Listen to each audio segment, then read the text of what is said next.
Okay, hi and welcome to my entry for the Great Guitar Build-Off 2021. Actually, this is one of two entries that I've done. This is my scratch build entry and I also have a kit build entry. So it's probably worth starting by saying why I've done two entries for the contest for this year.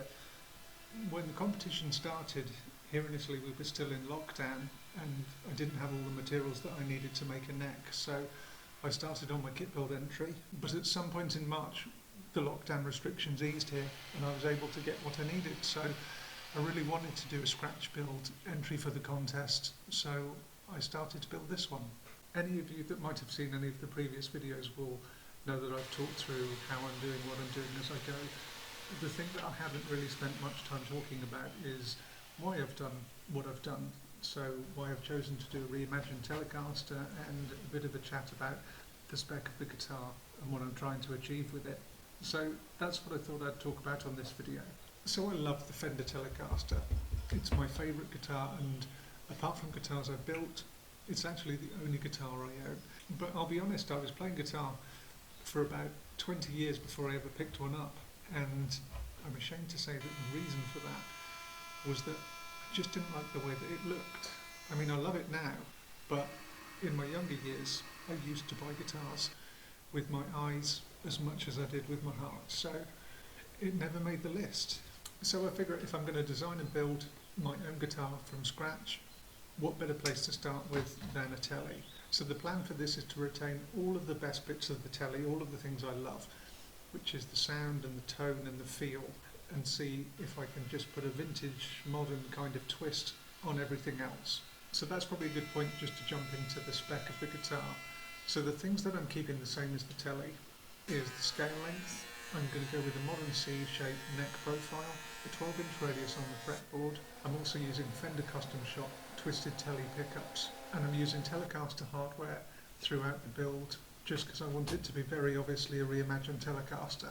Now the way that I'm constructing it might be a bit more complex than a traditional Tele, but the overall effect that I'm going for is something with clean lines, balanced proportions and an unfussy look, because the Tele is a simple guitar and that's what I want to retain.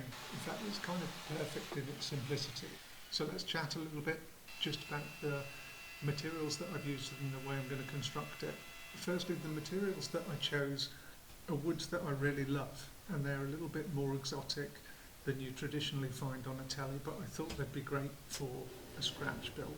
I'm going for a 3-ply body which is walnut, ash and walnut, and a neck that's walnut, maple walnut, also with a couple of strips of Paduke either side of the maple with an ebony fretboard. I'm also going to use tall narrow frets and a Graphtec nut. So I've gone with a 3-ply body for a few different reasons. The first is that it allows me to contrast two of my favourite woods.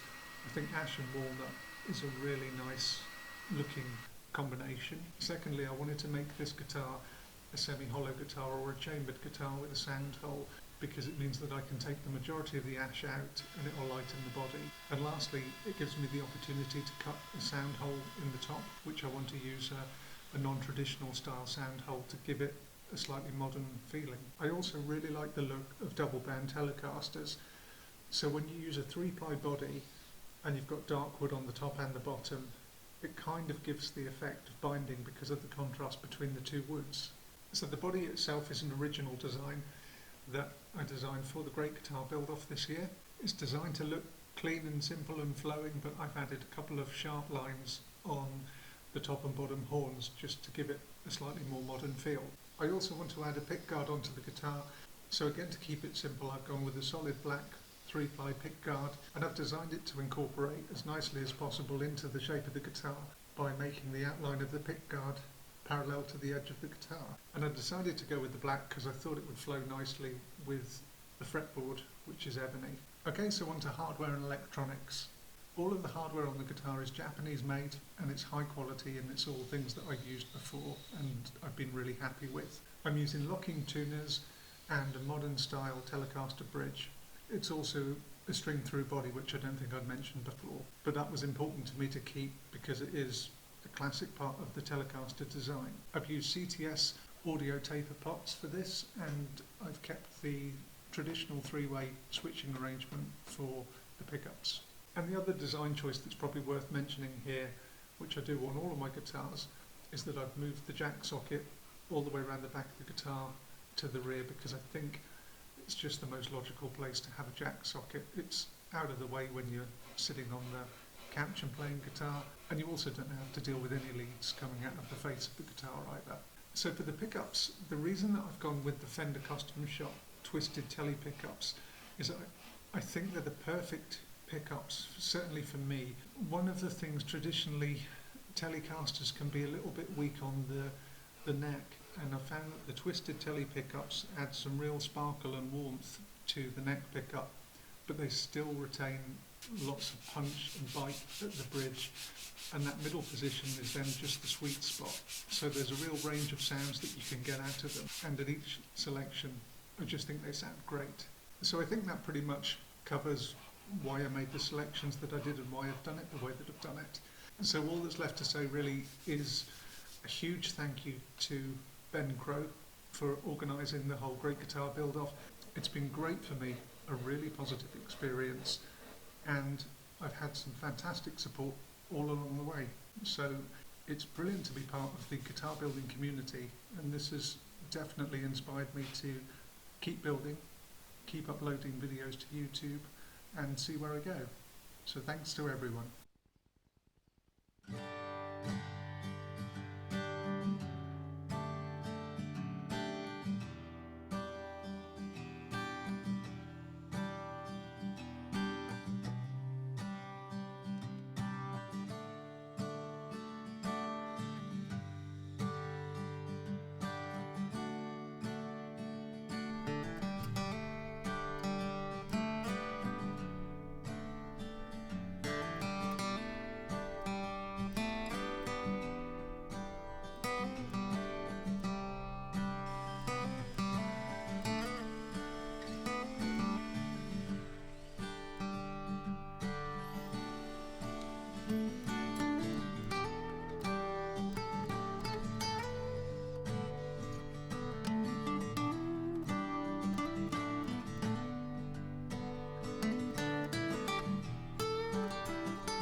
you.